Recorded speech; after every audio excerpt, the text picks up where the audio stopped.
Hello and welcome to the Warp Shelf. I'm Frank Duran. I'm Deshaun Vasquez. And today, you know what it is. We're getting back to Star Wars. We said we would step away. We tried to. Yeah.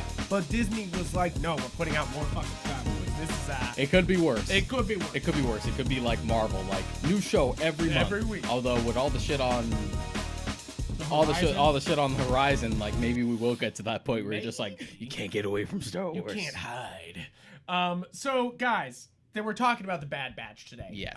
We're talking about the first original animated Disney Plus Star Wars show, because everything else was brought over from other networks and finished off on Disney Plus, like Clone Wars. But this is its first original, like, in-house, Disney's paying the bill, animated Star Wars show. I'm excited to talk about this. This is, I had a good time watching this. I was excited to have a Star Wars show that was animated again that I could watch every week. I thought after Clone Wars, I was like, we're fucked now. It's over. It's over. It's over. I gotta watch Resistance now. Oh no. I don't wanna. Don't make me, man. I'm sure it's great for kids. I always say that about Resistance. I'm sure it's perfect for your young kids that you're like, I can't show you darker Star Wars. Whoops. And then you're like, well, here's Resistance. Here you go. You know, like, and they'll love it, you know, like, and they get introduced to Star Wars and they get the whole gist, you know, like, but it's not for me. it's not for us. It's not made for us. And that's what Star Wars fans in general need to realize, is that there is content that's made in the Star Wars universe that's not for you. Which is fine, because there's so much Star Wars shit at this point that you can just kind of pick what you want. Right. You can cherry pick and pretty much just have a good time. Right? Just watch Mandalorian if you just want to watch Mandalorian. You can just watch Mandalorian. You can literally ignore the High Republic stuff. Yeah. You can literally, I mean, there's going to be so much of it. Guys, they're going to fucking milk this baby. The Acolyte show is specifically High Republic related. Is it really? Yeah. Okay, because they're starting, I mean, the books have already started, but the mangas start in September, and then we have... They have like two comics. There have been like 3 books released with like a 4th one on the way. Charles Soule writing a lot of them. Yeah, Charles Soule's written one, Kevin Scott's written another. Has our express approval from this show. Yes. Like, if you listen to us back in the Real Books Don't Have Batman days, you'll know we were a huge fan of Charles Soule, because mostly his work on taking over Swamp Thing after Scott Snyder, which you think we were huge Scott Snyder heads, so you're just like, oh man, you follow in those footsteps, good fucking luck. And then his run was just as good, if not better. Yeah, I approve of him being the head of over Star Wars High Republic over there. Wasn't he also the writer for that like acclaimed She-Hulk run from a few years ago that everyone loves? Yeah, he's all over. Yeah. He's one of those, like, he's like Jeff Lemire, where you're like, do you take a break, or do you just pump these just like Lemire or bastards? Like Brian Bendis, or you're just like, do you sleep? Like Bendis, I feel like he doesn't sleep. Just doesn't you're like, sleep. what does he do? He's just always working on something. And I mean, I feel sort of that way with Dave Filoni here. I feel like this is like, if he's already doing Mando and the Boba Fett show, and he's also doing this, you're like, damn, dude, to be fair, he doesn't have like full responsibility for Mando. He's just like, I'm here too, so at least he doesn't have to worry about that on top of literally everything else. But it is funny watching. I'm watching Bad Batch with my friend Rob, and he every time we get to the end of an episode, it's always just like, we look at the credits, just like, written by Dave Filoni, based on characters created by Dave Filoni, directed by Dave Filoni. It's the Bo Burnham inside credits, so you're just like, yep, it's all Bo. And it's like, yeah, Dave Filoni is, Star Wars is basically his now. Yeah. And we've made that joke before. It's made the joke before, but it's literally happening. They gave him some executive powers, you know, like he's the Kevin Feige of what's going on over there, you know, like he's the head boy, and I think it shows here, because Star Wars The Bad Batch, if we can start our look into this, is really just him being like, I don't want to be done with Clone Wars. Disney made me finish it. And he's just doing the show again. This is, guys, if you were Clone Wars fans, this is more Clone Wars. More or less. This is yeah, if you're like, hey, oh man, I wish we had more Clone Wars. That last season looked dope. They're like, don't worry. We took that exact animation style and we Bad Batch is continued running it around as a spinoff with the Bad Batch. I mean, you get the like on the nose symbolism right off the bat with the first episode. It has the Clone Wars logo, and then it burns away to reveal the Bad Batch. And they're like, "We back, baby! We back! It's happening!" And I really, the thing is, yes, this is not. I think that the consistent caliber that Clone Wars achieved is a little bit higher than what Bad Batch is happening here, but there was definitely bad seasons of Clone Wars. Yeah. And if we're just going by straight up like first season versus first season, the first season of Bad Batch is better. Yes.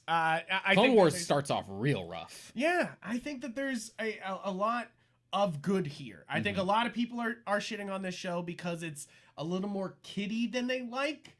I've heard complaints about Omega. People don't like Omega. And right here on the show, we'll say it, Omega's not annoying, guys. Yeah, I like Omega. I went in expecting to not like Omega because I really like the dynamic we had set up with that episode of the Clone Wars final season with the Bad Batch. I was down for them to get their spinoff after just that one episode. I'm like, I want to follow these guys. This is going to be fun. We already have like this crew. Everyone has their function. So just right off the bat, we was like, okay, but we got to introduce a kid. I'm like, but do we have to?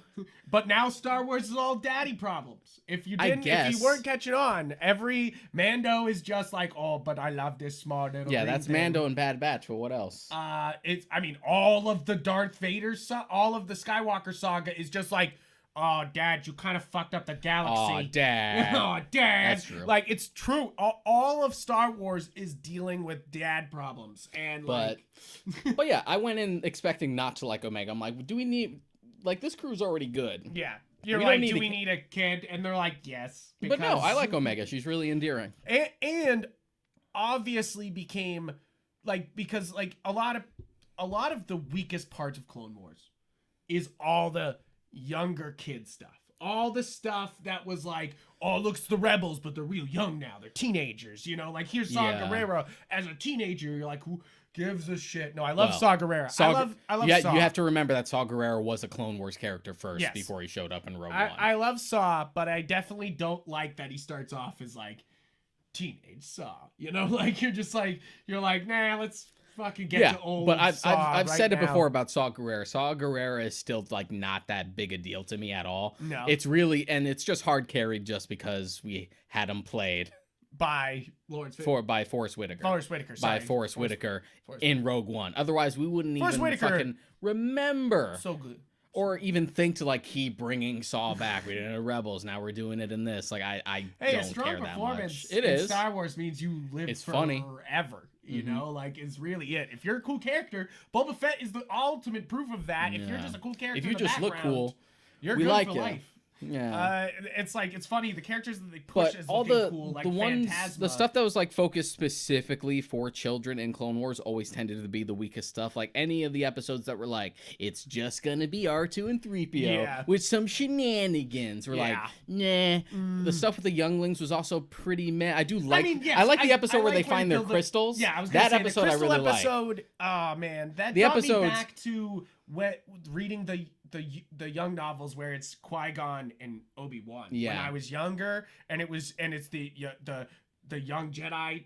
I forget what they called it at the time, but it was like basically Obi-Wan. I think it was Master and Apprentice, wasn't it? Yeah, it was like it was like older Qui-Gon and young Obi-Wan, and just like a lot of great, and then of course it went to Obi-Wan and Anakin. But like I loved it because it was just like you got a lot of look at what their Jedi were like. You know? Like, young Jedi's like, what's the initiation like in training? How do you grow to become a knight and stuff like that? So like that crystal episode is still one of my favorites. And I love it because it makes everything in that canon. You're like, hey. The episodes after that though, where they're just like, oh no, we might join the circus. You're like, oh yeah. You're like, okay. You're like, can we? I don't need that. Can we skip this? And that's also sort of an issue with like pretty much most of Rebels' first season, where they're not quite sure what tone they want to strike yet. Yeah. So it constantly flip-flops between like sort of like Clone Wars level violence, but also like really little kid shit. So I'm like, and I want to say this right here, right now. I think the Clone Wars, we're complaining about the Clone Wars, but the Clone Wars is some of the best Star Wars that ever Star Wars, and Rebels added to how great that was and built on it even further. And I think Rebels is some of the best Star Wars that ever Star Wars, and we've gone on about it before because we had the separate Clone Wars episode check out and those an episode for Rebels. Anywhere you check out podcasts, YouTube, check them out. To reiterate it, I have summed it up like this: Rebels doesn't have the high highs that Clone Wars does, but it also doesn't. I don't know. The Maul stuff is fucking epic. The Maul stuff is fine. He doesn't really amount to much when you actually look at it. Oh, but he's sick. Yeah. So, yeah, because as you would say, all thrill, no fill, Frank. I guess, but I love him. He doesn't really amount to anything. If they actually utilize a little more and they actually had the balls to do more of that Dark Apprentice shit, they teased in one episode of season 3, and they're just like, no, let's not go there. If we actually went there a little more, we could have done something. And that's a lot of Rebels sometimes, where you feel like potential, nah. But it doesn't have that within a very specific set of circumstances where he's basically turned into a Saturday morning cartoon villain because he can never actually succeed in doing anything right because we have to play with kid gloves in a show like this. But the characterization is done very well, and they picked the perfect actor to play him. Yeah. So it doesn't have the high highs of Clone Wars, but it also doesn't have those lowest lows that Clone Wars does either. There's no like fucking 4-part Jar Jar episodes in Rebels. Oh my god. Yeah, it's true. And I think that's what you need to keep in mind when you look at Bad Batch is yes, there's some offshoot adventures here, obviously. There's the whole show is offshoot adventures. That's the point. I'm glad that none of them feel absolutely wasted like a Jar Jar episode or C-3PO R2D2. I'm glad there's no like 3 or 4-parters because I don't feel even original Clone Wars, even some of the best ones, I felt like most of them never needed to be more than 1 or 2. Yeah. And every time the thing about Clone Wars, I think they nailed it with the when they're betrayed by the Jedi General. What's that one called? I forget that episode. Every Star Wars fan is yelling at me right now, but his name starts with a K. Yeah, I know what you're talking about. Krell. Yeah, and that's a good one. That's a 2-parter, and that's I feel like a fantastic example of why that's great. And it's just one of those things where Clone Wars at its worst, whenever it had a bad episode, it wasn't just that it had a bad episode, is that you were going to be with this bad episode a while because it was going to be here. Like, the final season of Clone Wars is great, but then you're stuck with the Martez sisters for 3 fucking episodes for no reason. Oh my god. Yeah. And also talking about characters I don't give a shit about, Bad Batch has 1 point stricken against it because it brought the Martez sisters back, and I was so angry. Yeah, and I want to say that's probably the worst episode. Is that I'm like looking back, for me it's honestly between that and I honestly didn't, obviously we're going full spoilers into this guys, we're about to get into spoilers, but basically it's on Disney Plus. Watch it if you were a Clone Wars fan. This is a lot of fun. It's fun. It's got the big action. Best of all, it's got the big stakes. Is that this Clone Wars feels like a great connection. It feels big in a more intimate way where things are tense for the cast, but it doesn't have to do any world-ending, universe shifting stuff. This is something that's supposed to be a little smaller, so no, it's not going to have the same scope, but it does have big stuff in it. Shift because it's the obvious transition from clone trooper usage for the Empire to conscripted troopers, stormtroopers in original trilogy, and what that transition was like. And basically that's what this first season is. No spoilers. That's what this season is. But now we're gonna go spoilers, guys. So go back, watch it. So reiterating back, it's probably between that and, to be honest, I didn't really care for the 2-parter with Hera. Yeah, I like seeing young Hera because I like Hera, but those 2 episodes were kind of a snooze for me. Well, me and Rob were watching both of it, and we're kind of checking our watch. It's like the consequences are already, so the consequences for the show being a prequel show, because obviously, all of this is prequel, and that changes the stakes for Clone Wars, and that's why I kind of liked Rebels for a while. Not for a while. I love Rebels. That's what I like in Rebels, is that you kind of don't know where any of these characters are, so the stakes are always kind of high. you're like, oh, all these people could die. And that's exactly how you feel with the Bad Batch, though. You're like, all these people could fucking go. Who fucking knows, you know? Like, because you never see any of them ever again. The only ones we know who make it out of this are Rex and the other clone that he pals around with in Rebels, which we introduced near the end of the season. And Hera, and that's why I feel like that episode is weak. Is Hera and her father are gonna make it, and the mother's not. But they don't pull the trigger on killing them. Did they kill the mother that episode? No, I don't think they do. They save it. And it's kind of one of those things that you're just like, which I'm trying to remember if they did that in the show for Rebels, and I can't remember at the moment. No, I remember them mentioning her mom being gone, but like never actually showing it. So maybe they're going to build up to that in another Bad Batch season, because I feel like that's the best part about this, is they've already confirmed there's a season 2 of Bad Batch. You kind of already know this is going to be a big thing, so they're just going to keep going. It helps to sort of like bridge that gap, because Filoni was already put in a weird circumstance because Clone Wars had gotten canceled. Yeah. But then he was able to like move on to Rebels after like Greg Weisman stopped being the head of it, and it sort of just became his show instead. Yeah. So he put Clone Wars shit in it. But then because of the choices they made, like having Ahsoka be in there and stuff like that, when they actually got to finally finish it, they had to move shit around, because they're just like, well, we've sort of shifted the canon, so now we have to sort of bridge that to make it make sense. Yeah. And it almost made it better. Yeah. Yeah. That's the wild part, is that, like, I feel like the breaks in production for Clone Wars sometimes was a great thing. You're like, damn. And these shows are really good. These shows are really good at just like justifying all aspects of the fandom. Like, oh, if you missed the expanded universe, we'll pull elements from that, like Thrawn. In the destruction, I'll say it right here because we already said spoilers. The destruction of Kamino is one of the biggest mysteries in the Star Wars universe. That's why I feel like this show is fucking worth it for anybody who's a huge Star Wars head. Anybody who's always been like, well, what the fuck happened to Kamino? You know, like, because they... Even in the Legacy books, they always were like, well, Kamino was destroyed, but they took the cloning technology. And you're like, well, what the fuck happened? You know, like, and I love... And that was always something to mine. I want to say right now, I love this season, I think, but I think it's extremely bookended. I think the first episode is awesome because they have the big action. You get the squad moving together, and you get the full, like, them wrecking a whole army, basically. Yeah, and you also get Order 66 again from another new perspective, and plus you have a young Kanan there. Yeah, it like really amps. I feel like amps up, and it's an hour long. It's kind of a whole treat. I'll give it this. It's like a whole fucking treat. But then what I want to say, bookending wise, is that the last 2 episodes. This is what I wanted. It's like, I like Bad Batch, but those last 2 episodes were what I wanted the whole season. I get that. I wanted the Bad Batch thrown into impossible situations and then getting out, which they were doing all season.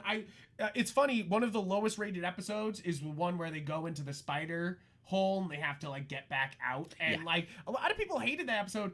And that was the first one where I was like, well, that was an impossible situation that no one else could have gotten out of, and the Bad Batch still did. And I didn't mind that one.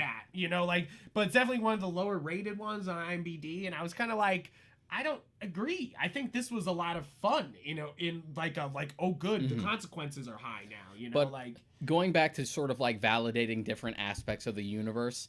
It helps that whenever it does start to like reference Rebels, or we even validate like some Mando shit in here, it never feels too obtrusive. I think that's the fun part about Bad Batch that none of the other shows have been able to capture, is that Bad Batch feels connected to every Star Wars property. Every Star Wars property.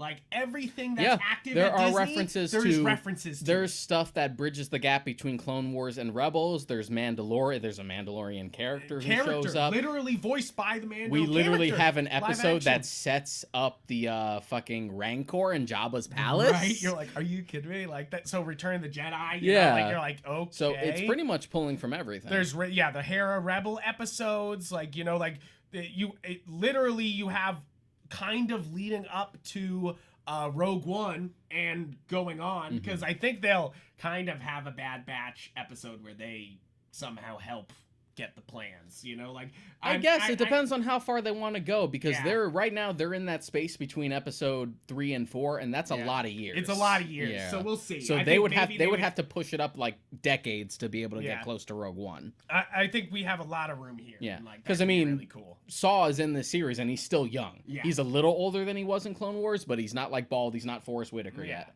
Exactly. So I think we have a bunch of time to play with here. But I think that could be a good way to end the show, sort of, like them helping get that. But who knows? I'm glad that they did the destruction of Kamino stuff as this season finale, as opposed to like padding it out and waiting for that, trying to make that bigger than it should be. The show end or something. Yeah, I like that this was the season. And that season finale honestly feels like it could be it would have been a Star Wars spin-off book, right? You could already see it, just like Star Wars, like the Fall of Kamino or something like that. Or what did they call it? They call Kamino Lost. Yeah. Return to Kamino and Kamino Lost, which... Guys, I can't state enough how much I loved that final episode. I know I just watched The Abyss, and we had a whole episode on The Abyss. Watch that. But like James Cameron episode. But like, I literally was like, oh my god, this is the way they should have done The Abyss. You know, like this is all the right parts of The Abyss that I liked without the stupid like, oh, light up fucking aliens in the fucking thing, and they bring you to the surface, and nope, that's the end of the thing. Like this was the cool parts of The Abyss with all the survival elements, and but like, you know, with clone stuff, you're like, hell yeah. And all Star Wars-y and shit. All Star Wars-y shit. I loved that it was the fucking creature from Naboo, that giant fucking fish. I love that it was like basically that. There's always a bigger fish. Oh, I was like, oh shit, dog. I was like, that's awesome that they bring this in here. Yeah. You're like, hell yeah. It's sad and practical, but also demonstrates how dangerous Kamino as a planet is. Mm-hmm. You're like, oh, it's just all water. From an aesthetic perspective, like Kamino has always been one of the more interesting planets.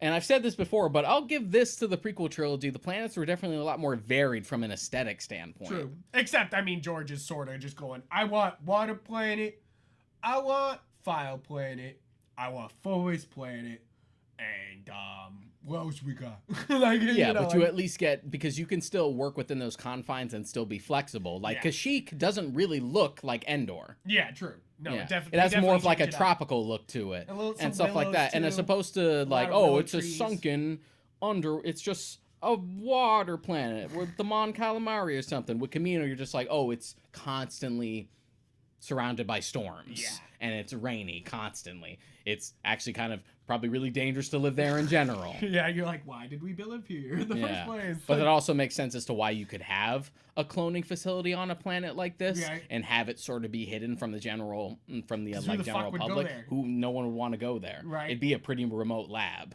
I definitely, I feel like it's great. They're setting up at the end of the season also kind of a connection to Mando, like sort of with like the Baby Yoda maybe being a fucking, well, not being a clone because Grogu. But he has a name now. Sorry, Grogu taking them taking samples from Grogu to make clones, you know, like to make force sensitive clones. You're like, oh shit, are we like them taking the Kamino scientists? Like you're like, oh, are we setting that up? You know, like that like little bit of the Empire just cloning shit.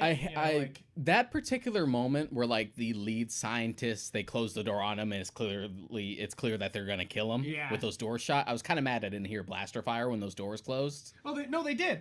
No, they didn't. No, they did. They cut away in this blaster on the other. Like, I mean, I guess you don't see it in the frame, but they imply it by going to the next cut and it's a shot. Yeah, it's like a match cut, but I actually wanted to hear blaster fire from behind the doors. I wanted full firing squad. That doesn't make it a family show. It's really not that dark, especially compared to some of the shit Clone Wars has already done. Like, it ain't that bad. Christ. I didn't need him to be fired on screen, but you could have closed those doors and me just hear those pew-pews. Seriously.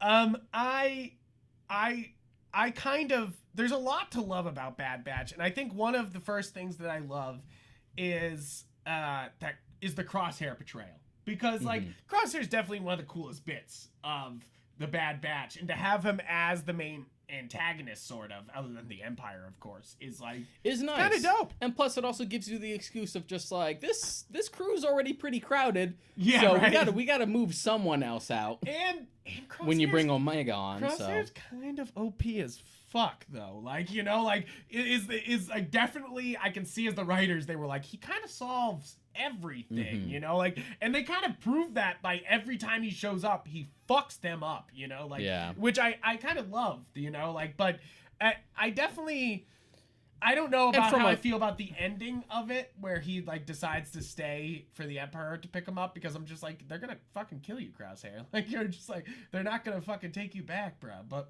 whatever. But like, I mean, as long as he proves himself useful, it'll probably work. They won't care. Yeah. But I do like that aspect that he's like training the new conscripts. It's just like, oh, we'll keep you as long as you're useful, but you know.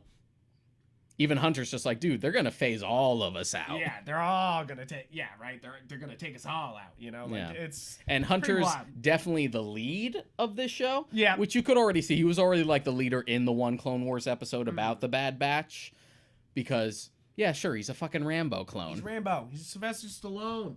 Yeah. Well, not really, but yes. Aesthetically, yes. Aesthetically, Stallone. He loves specifically using his fucking vibro, like his vibro dagger, and he has like the red headband with the mullet. Yeah, like you know what they're doing. You know what they're up to. But as far as the entire crew, just like in the one episode they were featured in, I do like them all. Although I feel like this show doesn't know what to do with Echo.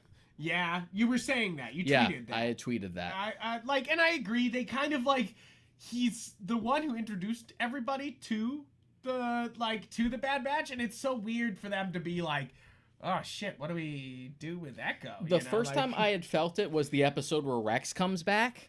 Yeah. And for some reason, Echo and Rex have like no interaction that episode. And you're like, even though like those two were the closest. You're like, what? Like, what? It's like, why aren't they talking? They probably haven't seen each other while they were probably worried about each other, like post Order 66. I was like, what? And then after that, like Echo doesn't really have much to do other than like he's sort of in the background. They're R2D2. Yeah, and they've said that like he's definitely supposed to make that droid function. That's basically what his arm is for. But it's also weird because he's sort of like a techish guy because he does that droid function, but we already have a tech guy. Yeah. So they're not quite sure what to do with him. And for the most part, even though he's one of the more important clones in the original series, he doesn't really do much here. Yeah. No, I agree. I hope that they kind of rectify that with season 2. I don't think it's detrimental, but it's definitely like kind of like, why aren't they using Echo more? Yeah. You know, like you're like, what? Well, that doesn't make any sense. I've heard a lot of hate for Wrecker. A lot of people are like, he's so stupid. I don't like Wrecker. And you're like, no, I like Wrecker. You're like, come on. You know why he's here, guys. You know he's the comedic like relief. You know, like, but also he's a super strong guy. And he like, and Omega are like the heart of the group, right? Like as a pairing. Yeah, they do a good job of that, making you fucking care about, you know, all of them, but also specifically them two. You know, like you're just like, hey, I like them too. Like, and it's also, this has already been brought up in Clone Wars, but yet again, props to D. Bradley Baker for voicing every single one of the clones and making them distinct. He's a mad lad. Yeah. He is crazy. He really makes it work. That's definitely my thing about Wrecker, is that it's such a different voice, and he's still able to accomplish it. And it's also just like, I think Wrecker's he's fun because he's the most violent of all of them, you know, like where it's just like everyone else is like making these clean kills. Wrecker's literally wasting everybody, just a tank, you know, like, and I kind of love that. You need know? the heavy. I'm fine with it. You need the heavy. But like I said, Crosshair is fucking OP, and they show it often. I think the number one is when he shoots the 4 guys in the last episode with the ricochet thing, which he did before. You're just like, Jesus Christ, you know, like I mean, everyone else is good, but you're like, no wonder the Empire was like, yeah, we're good with him. Like, you know, you're just like, fucking hell. Like, how did you feel about the reveal that he had already had his chip removed? Because Rob and I kind of called that a few episodes before. Yeah. We had fallen behind, so we had to watch like 4 episodes in one sitting because I'm like, dude, we got to watch this. I'm about to record for it. So we did. And about like before the finale even started, like Rob had brought up just like, I bet you that Crosshair already had his chip removed and he's just like this. I'm like, yeah, that's probably where they're going. That's funny, because it actually did. I was like sitting there for a moment going, it was like only like big twist on that last episode that I was like, I don't know if I saw this coming, because like I mean, Crosshair would be that type of guy, so it makes a lot of sense. I actually I like the fact, even though we kind of saw it coming, I like the fact that he already had his chip removed, and he's just like, no, this is just my nature. Yeah, he's just like, come on, guys.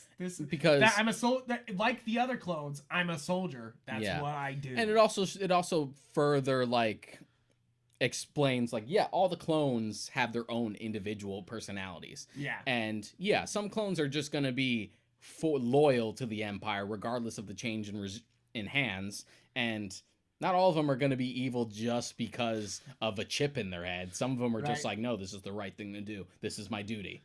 Yeah, and it's kind of funny because it's one of those. I feel like it's a good twist because it's good for a kids show, because you have a lot of villains who you're like, oh, they're bad because they're being controlled, and this one's like, no, he's bad because he chose that, you know, like he's like, nope, this is what I think is right, you know, like, and you're just like, and I think that's first off important in a kid's show because you have to show that like that kind of gray, you know. Yeah, like, it's good because before I had like ever gotten to that stuff in Clone Wars, I knew that Clone Wars had retcon, or not even so much retcon because it was never explained anyway, had added that plot element of like, the chip is the reason they went with Order 66 and gunned down all the Jedi and whatnot. And I remember before seeing the show, I'm like, that feels sort of like a cheat. Yeah, everyone felt like it neutered it because and it's darker. It made the Clone Wars, it made the clones super dark. Yeah, that they just kind of did what they were told to do. You know, like, and yes, I do see that. Well, I see both before sides of the I had argument. seen the show, I felt like it was kind of a cheat, but the way it's executed, especially with like the conspiracy surrounding it and stuff like that, like the stuff with fives, the way it's executed in the show justifies it very well. Yeah, I think that, if you see it on paper, it feels like you neutered an adult scene to be kid friendly.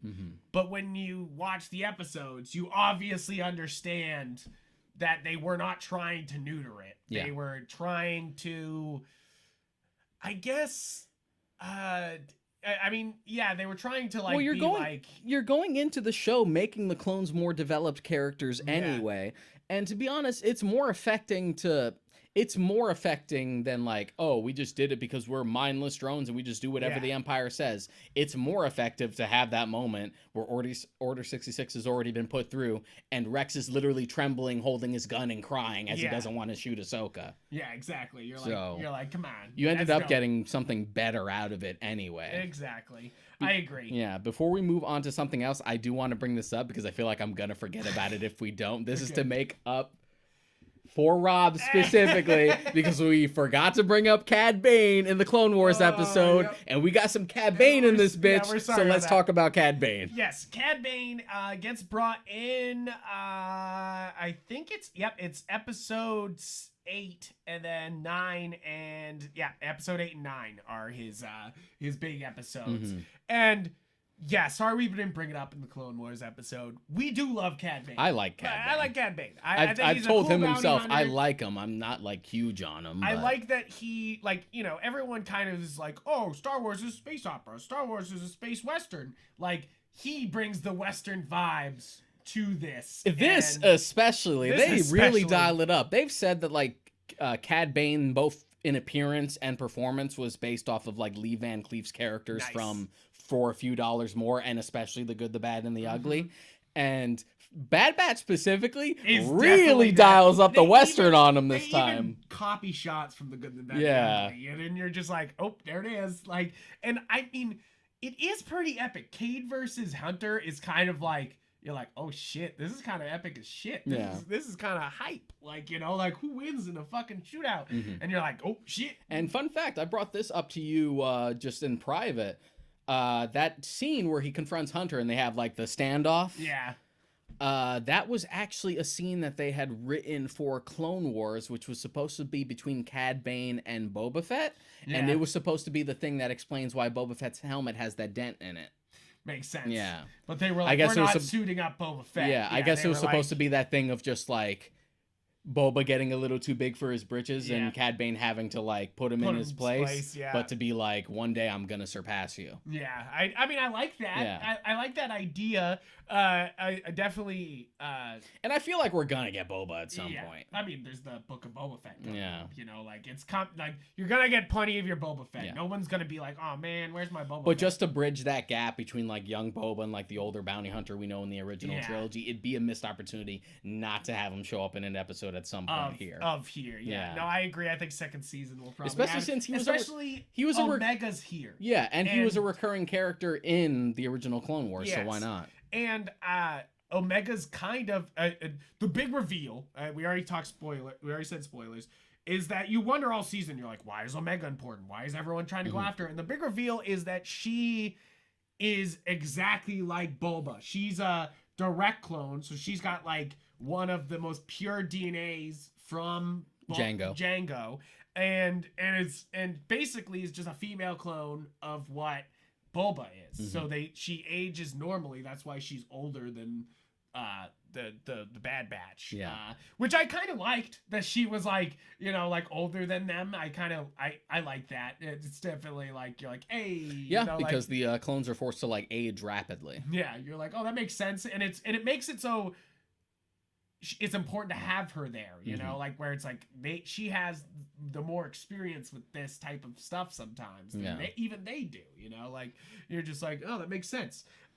So Cad Bane, but back to Cad Bane. But those are two solid episodes. Yes, solid episodes. I love that it's kind of mixing over with Mando there. Yeah, you know, like you're like, okay, you're like, ooh. Rob wasn't huge on that. No, he likes Mando a lot, but it felt like it took away from Cad. Yeah, he doesn't care about Fennec all that much.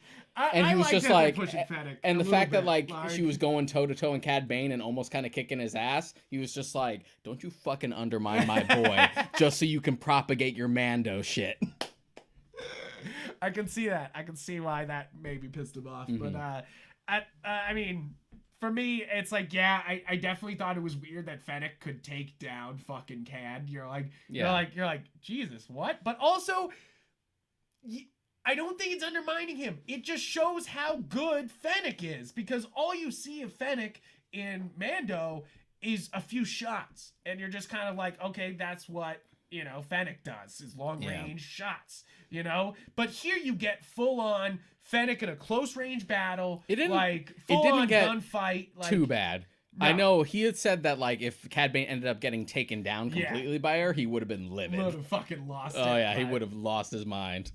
I'm glad they were not like, we're killing Cad Bane in this right now. Yeah, because we've already taken characters who were pretty cool in Clone Wars, like Aura Singh, and we've like killed them off screen, so we don't want to do something like that for Cad Bane. Cad Bane is one of the only characters brought into Galaxy's Edge at Disney World. I think he's one of the Hondo's there too. Hondo's there too. I think though, I think they're like some of the only characters other than Chewbacca who get used over there for like the live action role playing shit. Explain that, canon police. Yeah, just play that shit.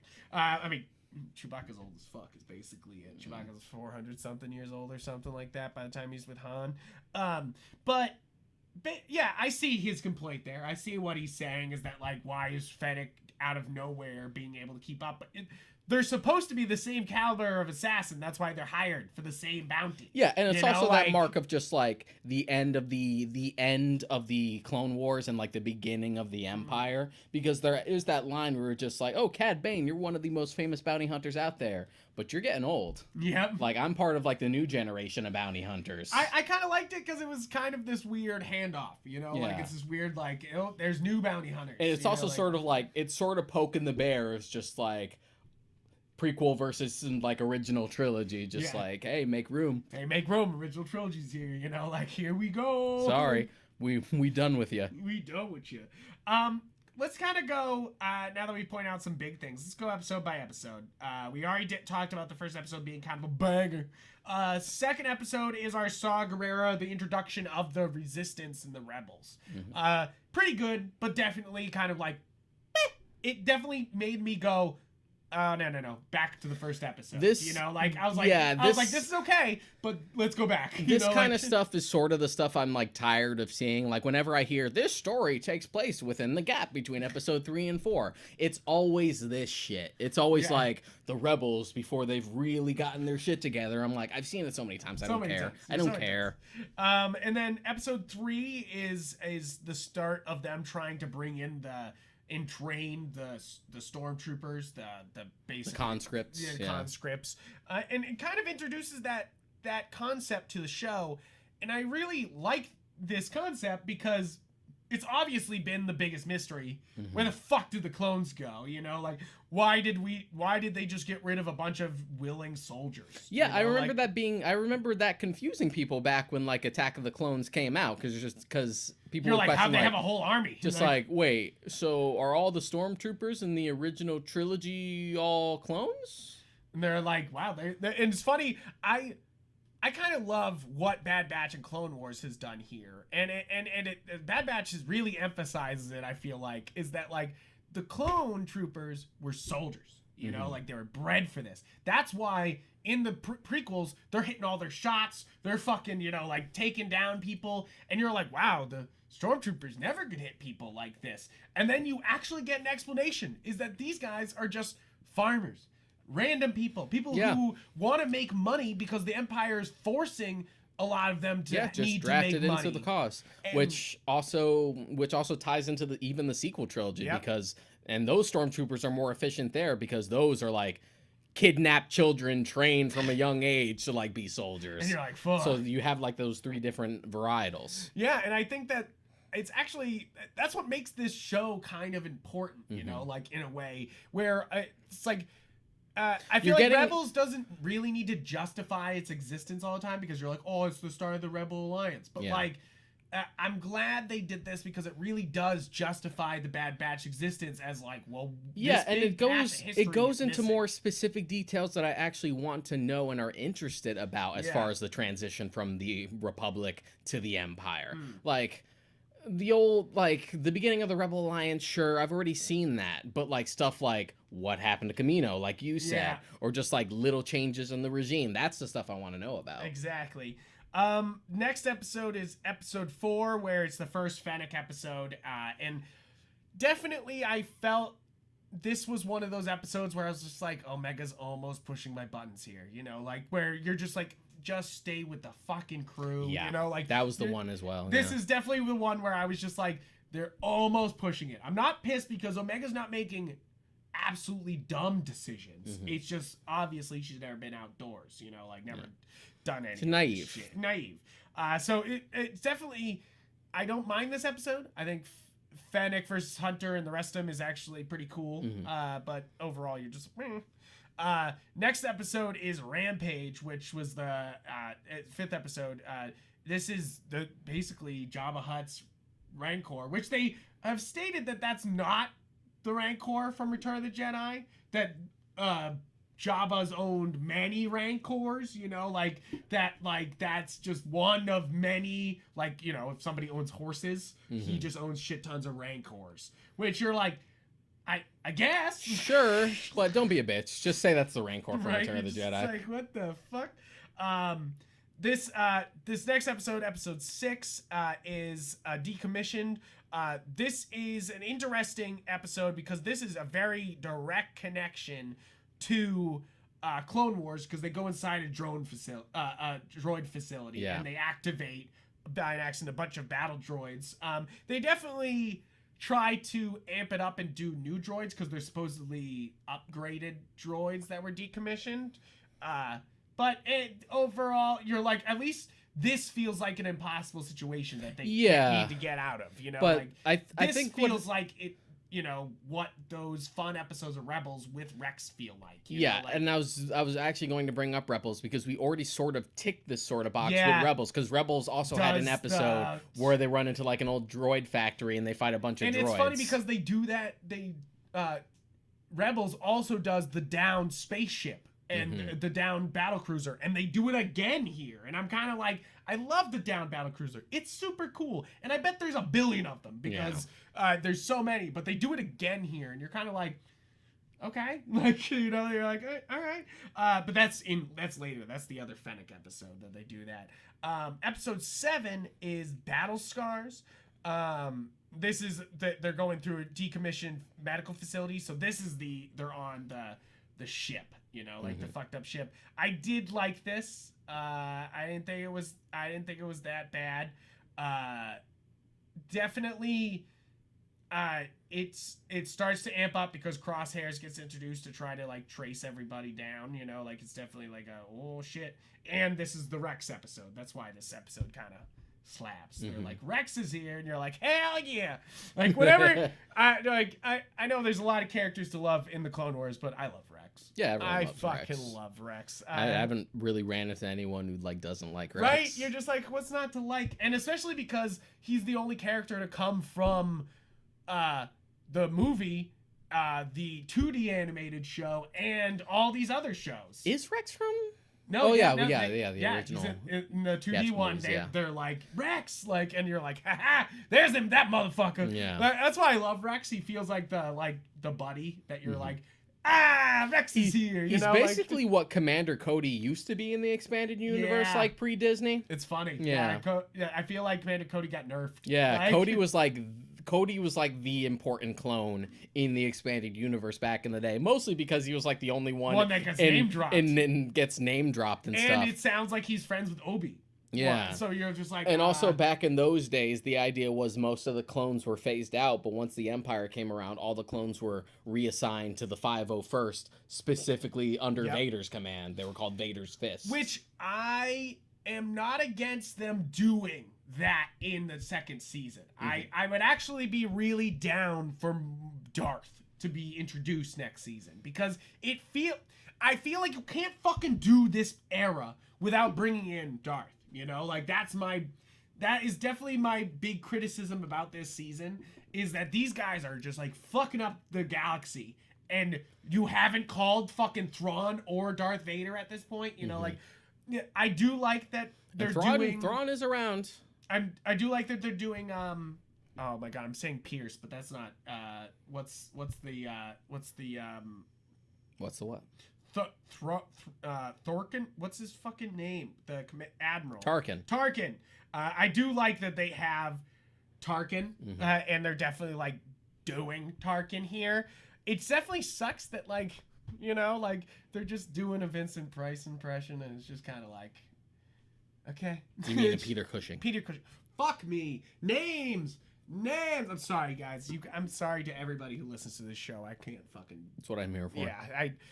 My dad the other day was like, "That's your dyslexia," and I was like, "Dad, you ever fucking check for that?" And he was just like, "No." And I was just like, "Well, we probably should have done that." I'm like, I definitely just skim words sometimes. It does make a lot of sense. I just skim It words. Almost makes me feel bad for making fun of you. Almost. But that would be an excuse. I could just read the fucking words that I look at, but instead I'm like first letter, second letter, end letter. I'm done. Like, I'm just like... I look at the beginning and the end, and I guess the middle. And I guessed it. So... Definitely, I think that, the Cad Bane episodes are such a highlight in the middle of this season. You know, like 8 and 9 are the two big Cad Bane episodes, and you're like, hell yeah. The Ryloff stuff happens for a while. It's a 3-episode fucking thing, you know? Like, it is, it's 10, 11, and 12. That was the thing that was just like, okay, guys, we're starting to slip into that shit I didn't like about Clone Wars. We're like... This doesn't need to be a 3-parter. This really doesn't. No, it definitely felt like it could have been summed up in an episode. And this is the only part where I felt like they stretched the entire season. You know, like where you're just like, but it's not bad. I'm definitely not hating on these episodes. You might be, but I like these episodes. I just found them kind of boring. I like Hera. I think Hera's cool. I like Hera a lot. I think Hera's a cool addition to the like pantheon and of... I think fighter pilots. And I think the idea of like Star Wars has. Her planet like being under like the fist of the Empire, but also sort of like rebelling, and that's sort of like what got her jump boarded onto like the Rebel Alliance. Right. On paper, sounds like an interesting premise. It's just the content in these episodes just doesn't really interest me. Yeah. It's interesting. And then I talked about the spider episode is the next episode after that, which I dug, but I see right here it's the lowest rated episode on IMDb at a 6.5. And I don't know if I agree with that. Which, to be fair, from an IMDb metric, isn't that bad. No, it's not that bad. It's just I definitely understand that a lot of people felt it was completely off the path a little bit. But I kind of like them bringing in the Clone Wars, the Viper guys. I don't know what their names are. Oh yeah. The Pike Syndicate. The Pikes. They're scary villains, and I kind of like that they brought them in this episode. So maybe that's why I like this episode, is that they use the spiders from Rebels and Mando now, and then they have the Pike from Clone Wars. I was like, this is kind of a slapping episode in that aspect. Also, I guess we confirmed that Deveronians don't grow their horns back when you chop them off. Right? You're like, what? That makes it a little better, because my first thought of just they're just going to chop off his horn. They're not going to cut off a finger or anything. We don't want to traumatize the kids. Don't scare the kids. But when they cut off that horn and he's just like, I'll get over it. It'll be a reminder. I'm like, oh, so I guess those don't grow back. That's at least some teeth. And then the 14th episode is War Mantle, where they go to a secret facility because they've been called to it, and it turns out it's the training facility for the stormtroopers. And the best part is, and we would be remiss to not bring it up, why this show loves it. The minute they showed off this episode, they're like, bring it in so much more. Bring it in so much more. They're like, we showed a Republic Commando. Fuck yeah, baby! Yeah, I had caught that when I was watching it. That was, because with those last few episodes, I was watching it with two people. I was watching it with Rob and my buddy Taylor. Yep. And as soon as I saw that blue LED in the helmet, I'm like, what is this Republic Commando shit? What are we doing here? Yeah, you're like, wait. Which wouldn't be the first time, because we had the flamethrower troopers in Mando, and those were from Force Unleashed. But it's showing, the best part about that is that it's showing that the clone commandos are teaching the TKs, the stormtroopers, the conscripts, and I love it because it made me happy. And honestly, when I was done with that, I was like, fuck, I want to play Republic Commando now. Seriously, it's like, they're not, I've heard the Switch port isn't wonderful, so that's why I didn't pull the trigger on the Switch port. It's a good thing the Switch isn't my only system. Yes, I know. I hear Republic Commando actually works really great on other consoles. The Switch port just hasn't gotten. But to be fair to Aspire, they've updated every game that they've put out on Switch to be fixed. Yeah. So, yeah, Pod Racing came out fucked up. They fixed it. Jedi... Outcast was fucked up, and Outcast and Academy. So it's kind of sad that every one of them they put out have been fucked up, but they have fixed every fuck It's weird how we've released almost every game, from that era, except the two ones that people want. We want KOTOR and we want the original Battlefronts. I feel so we'll never get the original Battlefronts. I think that's over. I think that's unless some incredible licensing thing happens, we won't get the original ones, because they're just gonna keep moving forward with that. I feel like, but KOTOR, I definitely think there's something going on with that. I feel like there have been talks circulating for a little bit now. It's one of those things that either we're not getting a remaster, we're not getting a re-release because they're going to fully remaster it. I feel like if there's a game that kind of deserves a full remaster, like a full from the ground up graphics remaster, it might be KOTOR, you know, and it's like, I think that there's a lot of work that would go into doing that, and there's been all the trouble of LucasArts being sold off several times. You know? Which is probably what's bouncing around.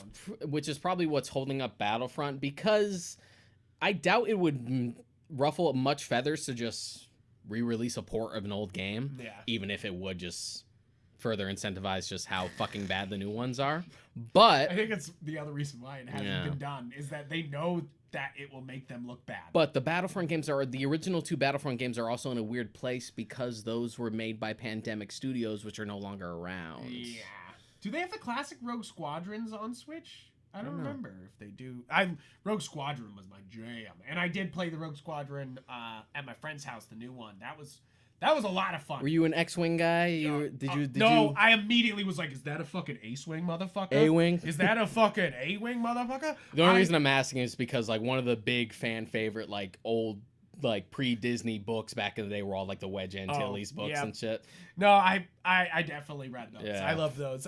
But I'm such a Legends head that the minute I got a chance to drive an A-Wing, I was like, yes, I was like, it is time. I actually recently reread Dark Force Rising, which is the second Thrawn trilogy book. That was fun to revisit. It's interesting seeing how those books were written before the prequels were a thing. So the way the Clone Wars is referenced is really weird. Yeah, they're just like, we have no idea what the Clone Wars is, so we're just kind of gonna be vague and kind of scary about it, like it was this perverse thing. Right, and we don't do clones anymore. Right? They kind of implied it was some like diabolical thing that happened, and then for it to just be clones of one dude, you're like, oh, okay, clones of Boba Fett's dad. I totally thought it was gonna be they cloned Obi-Wan and he had to fight himself, that was what I thought as a kid before they actually started doing the Clone Wars Attack of the Clones. It definitely has that what people thought cloning was back in the 80s and 90s. It was just science has gone too far. We are playing God. And I like that they kind of keep the kind of outrage in Bad Batch here, where they're just like, oh, you clones, you guys are crazy. We don't need you guys. You guys are abominations. And you're just like, okay, I guess, but not really. But okay, so we've already talked about the ending last episodes, if we're going through all the episodes, but I gotta say, I think the finale is everything I wanted from the series. It's epic. It's a huge action set piece. It's full of references to other things. It's epic. It just feels so right. And I kind of want just more of that. You can see that Clone Wars final season inspiration. It was just yo, we nailed that episode. That whole episode boils down to a ship is crashing, and it's the most tense thing in the world. Yeah. What if we did that, but we did it to Kamino? So then you have to worry about drowning. Yeah, right? Like I said, it felt like The Abyss, where it's just they're going to the bottom of the ocean. You're like, ooh, that's not good. You're like, they ain't gonna make it. It's in the same way where even if an action movie has a particular point or premise, sometimes the best scenes are the stuff that have nothing to do with that. The scene in The Lost World with the trailer is the best scene in the movie, has nothing to do with the T-Rexes. The T-Rex just gets it off the cliff. But that whole sequence is just about, this is a dangerous situation. Best scene in the movie has little to do with dinosaurs. Right? You're just like, what? Yeah. I definitely, I love that the fucking 15th episode ends with them starting the fire and it just them going back into the building. That is just epic. And it's just that's definitely my problem with the series, is that this is what I wanted. I wanted this all out, all the time, fucking crazy bonkers shit that the Bad Batch has to get out of. And definitely they kind of were let's tame that down. Yeah. For a lot of these episodes. And it's easy to burn out when you try to have high stakes for every episode. There's nothing wrong definitely. With having hey, sometimes we just got to make some money and we got to do some odd jobs for this one person. Yeah. But I do feel where I felt if we had the same level of intensity and just care put into the rest of the series as the two bookends, I feel we would have had a much stronger first season. But thankfully, this isn't a mini-series. It is a first season, so we can get better from here. And I think we will. I think that this has proven that this was a success. I hope that it did well on Disney+. I have no fucking clue.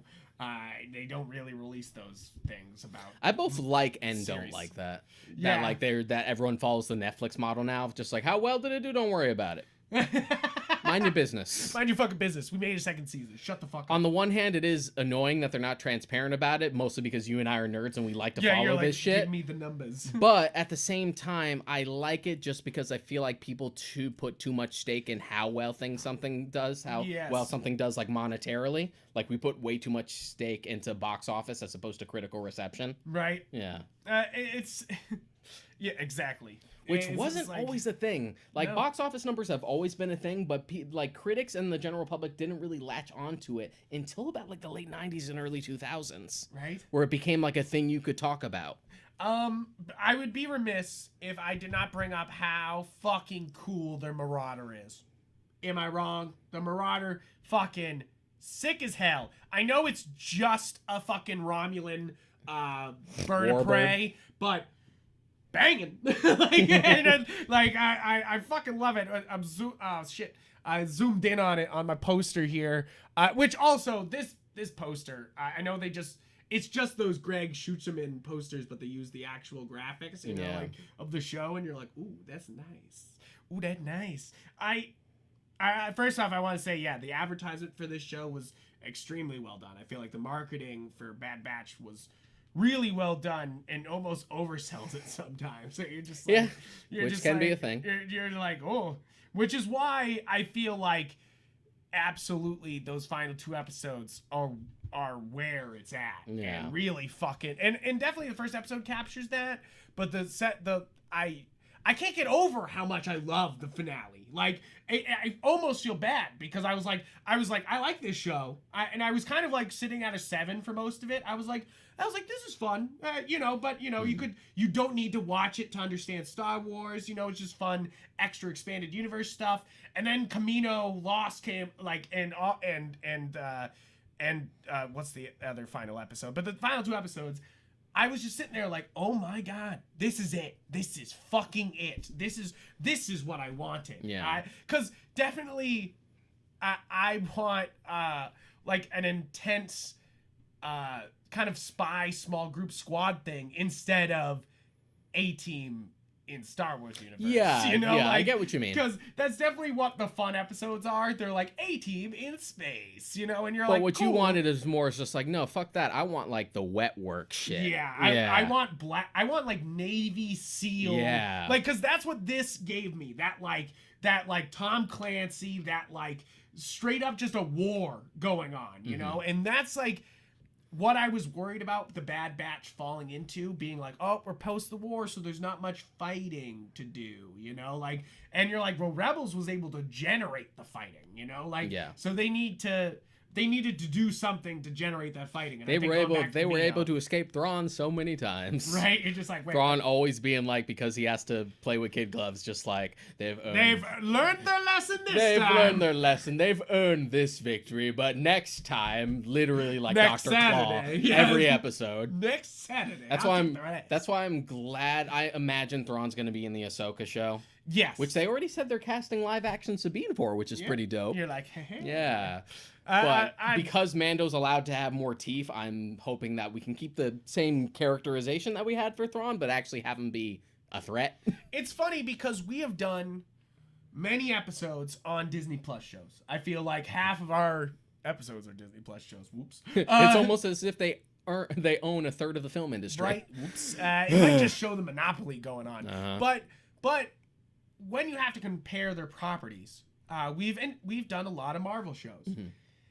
And a lot of the Marvel shows, they come down to Kevin Feige going, you don't need to see those shows to go see the movies. Don't worry. Go see the movies. You know, like, and that's kind of the objective, is that they give you the fun and the hype of the next movie, but they want to get your butt in the next Marvel movie seat. The Star Wars shows are different. They know you're going to fucking go to the movies. They know you're going to go fucking see whatever Star Wars they put in theaters. They're having actual fun with the universe.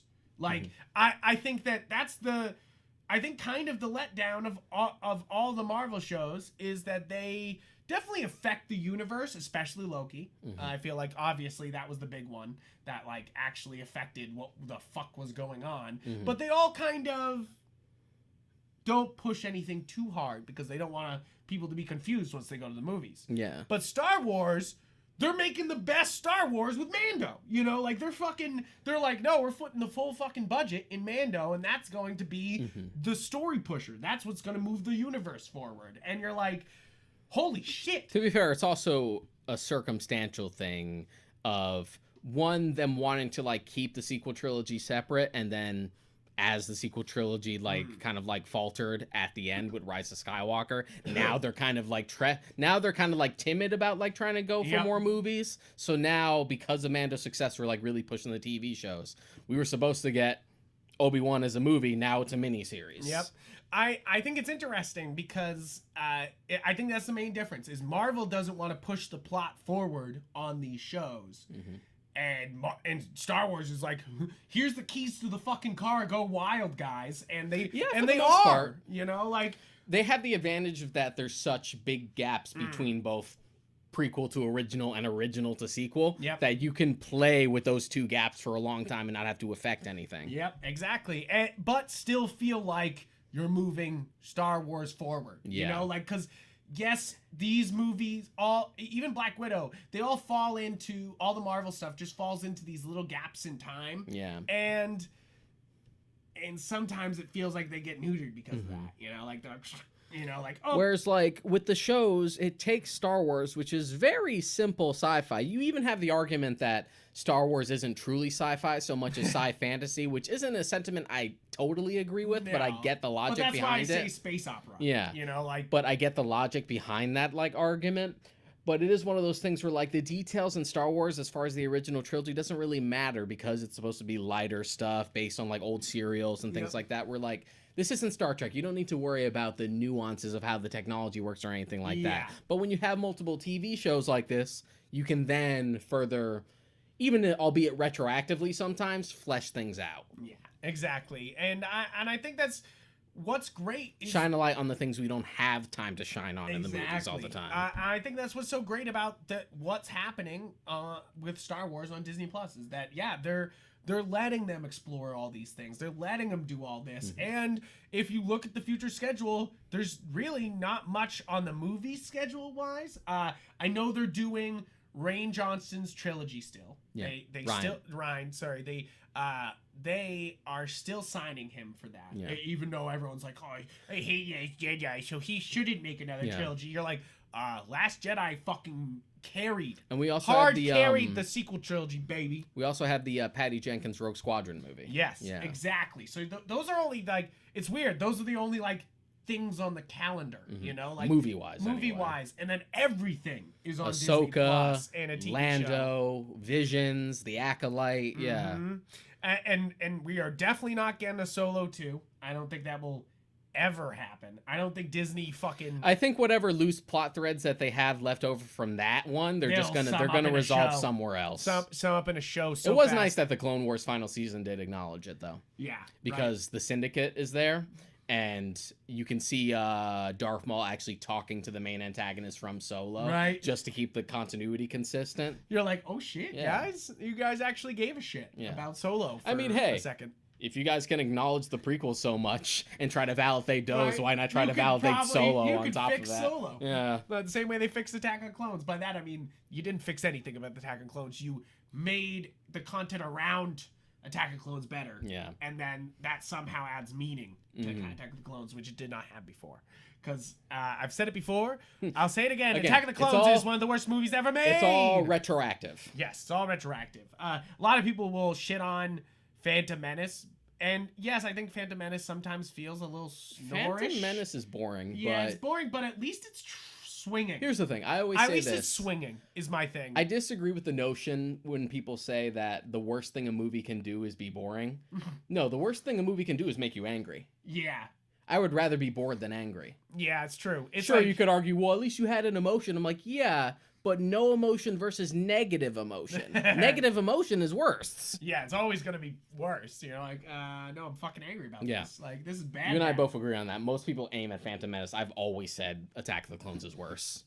Yeah, exactly. Because the reason why a lot of people love Attack of the Clones more is because it introduces the idea of the clone army and you have all that fun stuff. And you're like, that's cool. And you have the whole final fight scene, but that's pretty much it. Everything else is absolute snore fest, you know, like even Anakin going over and doing the dark shit of killing all the sand people.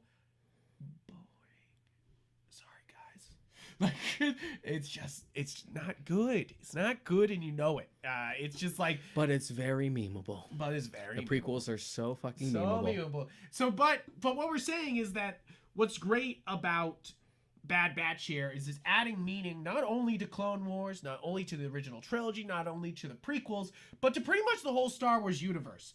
And I love that step forward in Star Wars media, is referencing all of it, you know, instead of being like, oh, no, this is canon. You know, like, they're like, no, we made this, so it's all canon. That's the thing. I do give credit to Disney on that. You know, like, as much as they are a monopoly, they definitely know how to package the whole package. You know, like, make it all woo. At least Star Wars. Yeah, when they're not pairing their riders. Yep. But guys, I think that's pretty much it for the Bad Batch. Which again will be, I guess, what's next Star Wars wise. Well, we got Visions because they're advertising that now. Because that's September something. But that will be the next show. And then Mando's supposed to be December, isn't it? Or not Mando, Book of Boba Fett. Book of Boba Fett. December. Yes. Yeah. So I think that will be the 2 next Star Wars episodes, unless we do something weird. But I think that's pretty much it. But guys, thank you for listening to our Star Wars content. Thank you for listening to all our content. Thank you for supporting the show. Click like, make the machine work. Just feed the beast. Like, share, talk about it, etc. Whatever. You know the score. We want to hear from you, though, guys. The most importantly, like, yes, of course we care about the algorithm, but we want to hear from you. Did you hate the Bad Batch? Did you absolutely hate Omega? Were you totally against her?